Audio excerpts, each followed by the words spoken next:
Thank you for joining the Asheville Rise Stronger Together podcast. This is your host, Jessica Knupp with the Asheville Area Chamber of Commerce. I hope you enjoy today's episode.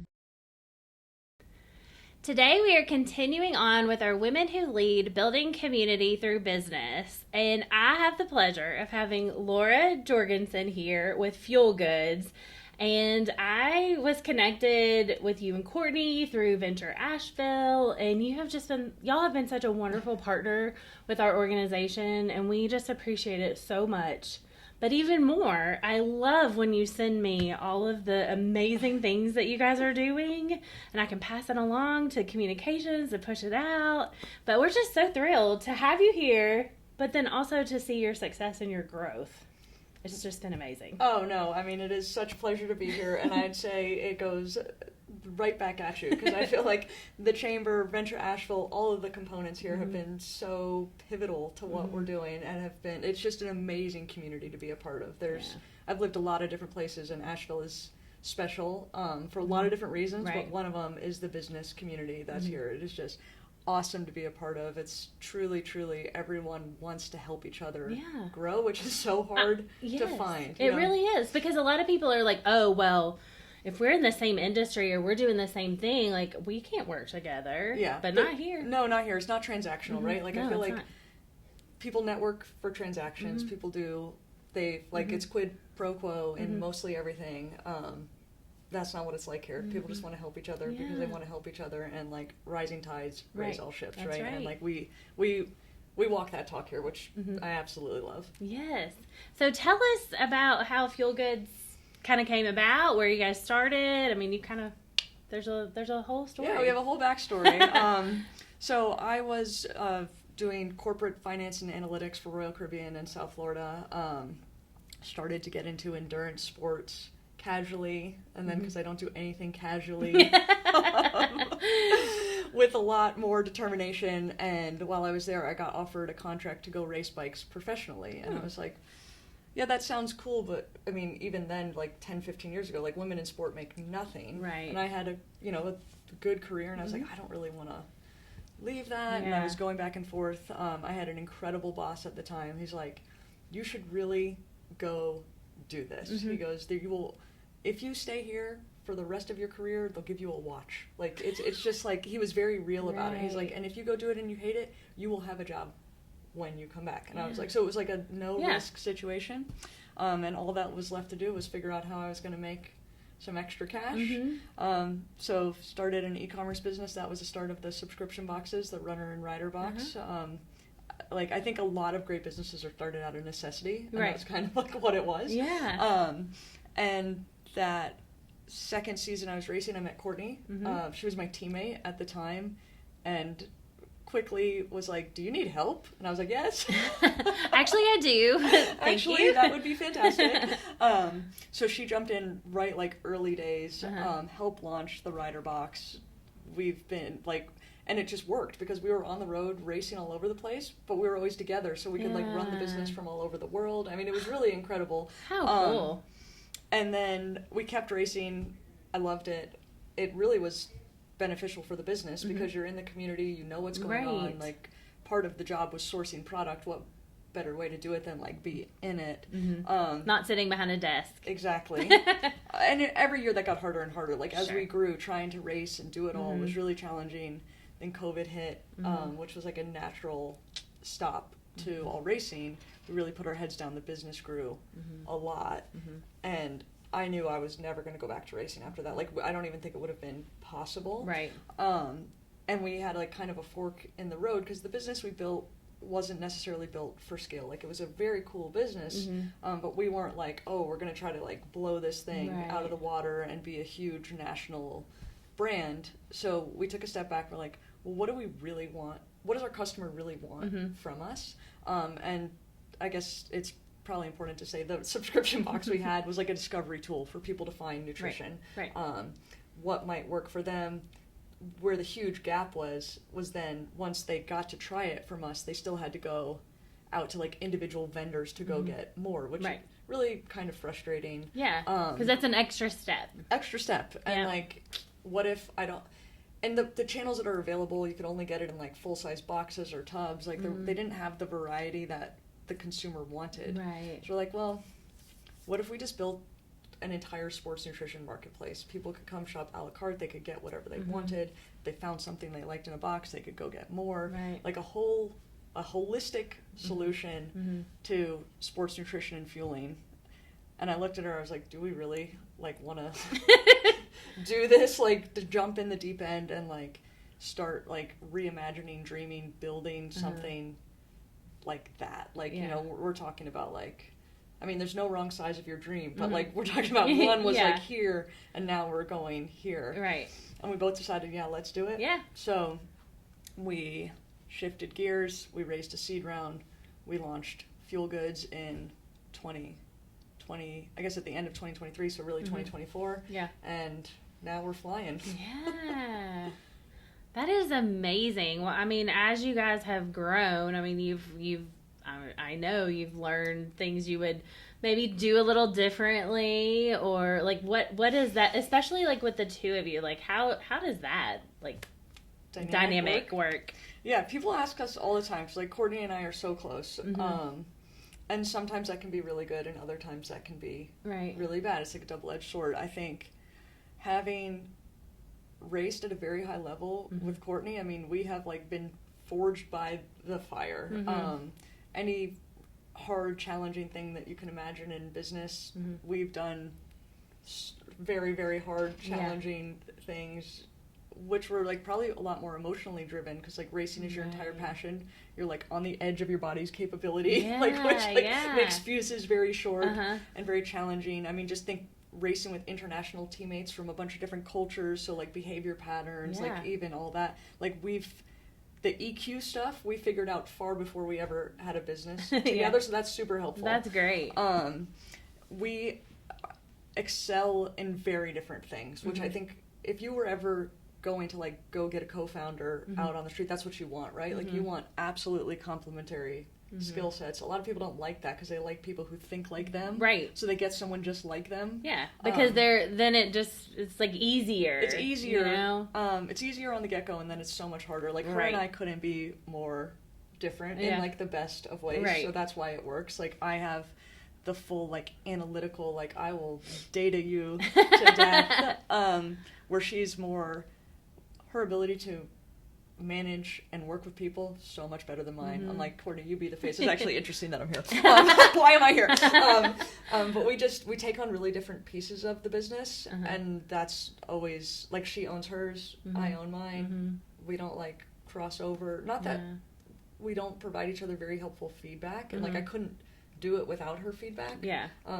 But she's like, look, that's yours. That's what you think. Do it. And I'm the same way, because I think we just trust each other fully. And I mean, to me, talking about like business lessons learned, trust is the epitome of it all. And if you can surround yourself with people that you like trust fully, you're gonna go places. And if you don't, everything's gonna be so much harder.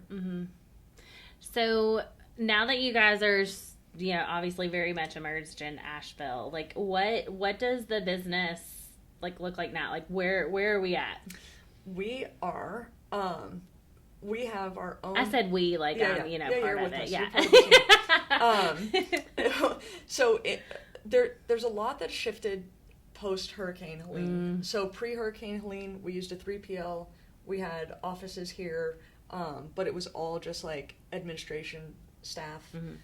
After the hurricane, there was like enough damage that it was like we got to figure out a different solution. So we brought all the warehousing in-house, which was like a humongous jump.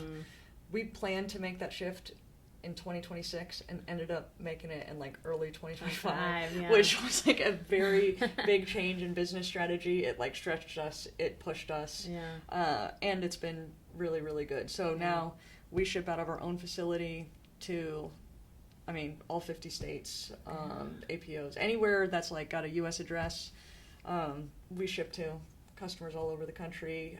We're involved locally. I mean, Asheville's the right place for this business, in my opinion. Like so many outdoor, active lifestyle folks. So that's one thing we're working on now, is like augmenting just the knowledge. Like you can come pick up straight from our facility, so like you can get it same day. Yeah, a lot of people That's don't know that great. because we don't Yeah. have, like, we're working on signage and, like, Yeah. making that all official. Well, but now we know. now you know. You Spread it can out. come Yeah. pick it up from us. We have over 100 brands, so, like, anything you could possibly want related to, like, pre, during, post, any active lifestyle, we've got it. We provide education on it all. I think that's the big missing link when it comes to all this stuff. Wellness is booming, Right. and people are more confused Right. than ever. So that's been part of the business where we're really listening to the customer. We built a tool on our website called My Fuel Finder. You can take it, tell us a little bit about what you do, and it will automatically be like, here's the 15 best products for you, rather than like searching through the sea of thousands and thousands. We're building out a Strava integration right now, so it will actually look at your Strava data and your activity and recommend certain products for you. And then with that same integrative technology, we're starting to connect to apps and wearables, because where we see the big gap is, like, it is 25% of people use an app or wearable, and that's, like, just accelerating. It's just, like, the fastest growing part of wellness. And it's making them even more confused, because it's like, oh, your sleep is bad or it's good, or your heart rate variability is good or bad. And it's giving a lot of these insights, which are super valuable, but there's not like an action step, or like the action step is super vague, like you should take more magnesium. Right. And it's still not like, here's the magnesium in your cart, just press buy in the app. Right. So we're working to bridge that gap to actually just be the intelligence layer that people can action within those instances. And I mean, that's probably the most exciting part of the business for us right now. Oh man, that's amazing. I and it like you were just saying, like, it is confusing, because then when you're like, oh, do I need this? Do I need that? And then sometimes too, like, I'm like, I don't know, are these reviews legit? You know, and is this recommendation like what I need? You're hitting on it. It's so interesting. We just brought on a new CMO who's absolutely amazing, and she did all the community building at Lululemon, and like it's the conversation we have all the time, because with tech and with AI and with anything that's digital, we say convenience kills community, right? So like, yeah, we can make it super convenient for you to press buy, Right. and if you don't trust us, Right. then why would you do it? So like, we've got this one side of the coin, which is like this really robust technology we're building, and the other side is this like really robust community that we're building, because I think you cannot have one without the other. Right. And it's not even chicken or egg, it's like both and all the time must be on, or you just won't get anywhere. That's right. So I mean, community and business, community is business in my opinion. Like, No, you you're can't right. have a business in this day and age. Everyone thinks tech and software, yes, but I'm like, yes, and brand and community are everything, because why are people going to keep coming back to you? Everyone's going to make it so easy. Right. Convenience is going to be a commodity, and it is becoming one, right? Yeah, it really is. So being convenient for the customer is not enough. Right. I feel like that's table stakes at this stage. It really is. And people, especially, you know, like, as they get to know you all personally, we're just so lucky that we have you here, you know, but creating that trust and, you know, coming back, because you want to create that continued client, customer, but then even more important, that somebody else is recommending, like, oh my gosh, you need to go to this site, and you need to, you know, so that the word of mouth too, because people have a good experience. Yes, it's gotta, the further down the tech road you need to go, the further down the human road you need to go in parallel. Is what I think is 2026 forward, and I think a lot of people are choosing to go one or the other. No wrong answers, Right. And I think the businesses that are really going to thrive are the people that are super committed to both. Yeah, I agree with that. So is there anything, like, while you guys are, you know, you've been through all of these changes too, like, is there anything that you would like to share with us about things that are coming? Things that are coming. So the Strava integration is super huge. So we are, well, I guess two things. We are an Ignite finalist. So Outside Magazine picks 8 startups throughout the country to do this pitch competition in Denver at the end of May. Okay. So we will be there amongst some really, really esteemed finalists. So it's super exciting to be a part of that bunch. There's That's also great. a People's Choice Award, so. Oh, okay. But we're super excited to be there, and by the time that we get there, we will have our Strava integration live, which means you'll be able to connect your Strava data to our website, and it will give you personalized recommendations based upon your training, which we're super pumped about. I mean, also would love to hear from anyone. Like, what we say is, like, we're super customer first, of like what that would mean from you and what you'd want from that. We're really trying to figure out how to utilize the data, not the way we think is best, but based upon what people actually want. So with that information, we can make community dashboards and like all sorts of fun things. So if you want to be a beta tester or you want to give feedback, reach out. We'd love to hear from you. We really want to integrate real life people into the build rather than like, this is what we see and think, and push that down. Oh, I love that. So I love following you guys on social media. You guys do some of the best things, and funny and just very engaging, and how fun is that? Oh my gosh. It's so fun. I think one of the like, we're not a huge national brand. I mean, obviously we have national presence, but we're not a household name. Like, if you asked a lot of people, they might not know who we are. Yeah. And I think when you are there, like, people matter, so you want to tell the founder story. Lucky for us, I was talking to someone and I was like, if I could be a professional hype person, like, that'd be my job. That'd be my perfect job. I would like that too, actually. Right? It'd be so fun. Like, put me out on a race and like let me cheer for someone and like when hand you have them your fuel. you have your Our mascot, your our little boss. Yeah, I'm like, which actually, I was checking out the social. I am in one of your reels that you have tagged, and I'm like dancing from the Chamber Challenge, and I was like, oh, look at me. We have had so much fun with that. But I mean, honestly, that is so fun to me, and it's super authentic. And Courtney, again, she, like, the reason why I'm here, not her, because you put a camera on and she, like, completely freezes. She can't do it. And she's, like, one of the most engaging characters you've ever met. She's a Kiwi, for anyone who doesn't know. She's got a wonderful New Zealand accent. She does. Like, she does. She is the most endearing thing in the world. She's, like, fast as can be, but doesn't want to tell anyone about her accolades. So she's like just this great bundle of joy that, I mean, you just put a phone on her and it'd be worth it. But we like people to see who we authentically are, because like you said, like, who am I buying this from and what does it look like? People care more than ever. They really do. I think we're coming at this industry with a far different angle. Sports in general have always been very elitist, and they've always been like top down. If we sponsor the best athletes in the world, of course everyone else will want our stuff.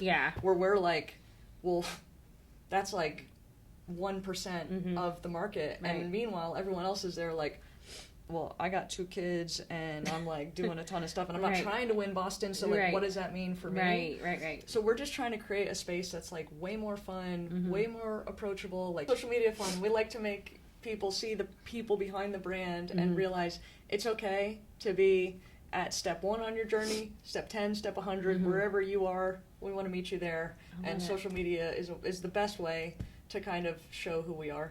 It really is, and it's great. It's just so fun to see like you guys doing all your fun stuff that you're doing, and I'm like, man, they're having a really good time. I do pinch myself often. I can't believe that this is what I get to do every day. Like, coming from corporate America, which I had a great job and I had great teams, and it was different. The capacity to build and think and be imaginative from the ground up just isn't there. And like, this is the sweet spot for me. Again, the people that we have found to come into the fold and work with, it's a good feeling to just love who you work with every single day and have everyone like so invested. Right. Do you guys have ambassadors like with your programs? We do. So we have ambassadors. We have an ambassador program. We have an affiliate program, and then we partner with tons of run crews around the country to help people fuel more easily. So from an educational standpoint, but also a lot of people don't fuel because it's expensive to do it well. So we work with groups to make sure that everyone has access to good fuel, and that's not like a barrier to entry for people. Right. Oh man, that's so neat. I love that. Well, I was noticing like, you know, how you all were like obviously tagging, like, and I was like, there's got to be a program as well, because these people, I mean, they were just so like talking about the products and the gels, and I was like, man, I'm not a runner, but this is so cool that it's out there. But yeah, so I love how you guys have also like pivoted. You listen to your customers and really like figure it out, you know? Yeah, I think that's the name of the game. I think that as soon as you have too rigid of a plan and it's not even rigidity in the plan, it's when you decide what your customer wants, that becomes incredibly problematic. Right. I think I am such a data geek. I come from data, and it's just like fascinating. Very early in my career, I realized that even when people tell you, like via survey, this is what I want, then you look at their like purchasing behavior, it's never the same. That. So we always are just constantly keeping track of what people are doing, where the data says we're missing the mark, where they say we're missing the mark, and just kind of pulling it all together to actually get people what they want. Well, and things change too. All the time. You know, what somebody might have, what it was important, you know, a couple years ago, like maybe something in their life has changed, or they've had, you know, a surgery, or they've had something else that has redirected them. So that's going to change how they feel about it too. And so personalization is really helpful. And I think we're just at an age of technology that it's so available. It is. It's like, I don't have to feed you up the same website as somebody else that runs 200 miles a week. Right. Like, so we are just at the cutting edge of something incredible right here. I mean, say what you will about where the technology is going, but it is opening up a ton of doors to create change within your business really, really quickly, really, really efficiently, and inexpensively, quite honestly. Right. It really is. It really is. Well, if anybody is interested in learning more about Fuel Goods, how can they find your information, find order, social media, of course? What else does that look like? Yeah. You can follow us at Fuel Goods. We'd love to have you be in our community. Go check out the website, fuelgoods.com. Obviously, huge selection of products to choose from. You don't know where to start, use my Fuel Finder, or get one of our OG runner boxes, really fun surprise that comes all the time. Or just reach out to us. I mean, we answer people's questions all the time. So, and if you want to be a beta tester, give us a shout. Oh, that's great. Well, we'll have all that included in the copy below, so we'll make sure everybody's got that. And Laura, thank you so much for being on with us. Please tell Courtney we said hi. And thanks for being on with us. Thanks so much for having me. It's been fun. Good. If you enjoyed today's episode, like, comment, and subscribe. To learn more about joining the Asheville Chamber, scan the QR code on your screen or visit ashevillechamber.org. Until next time.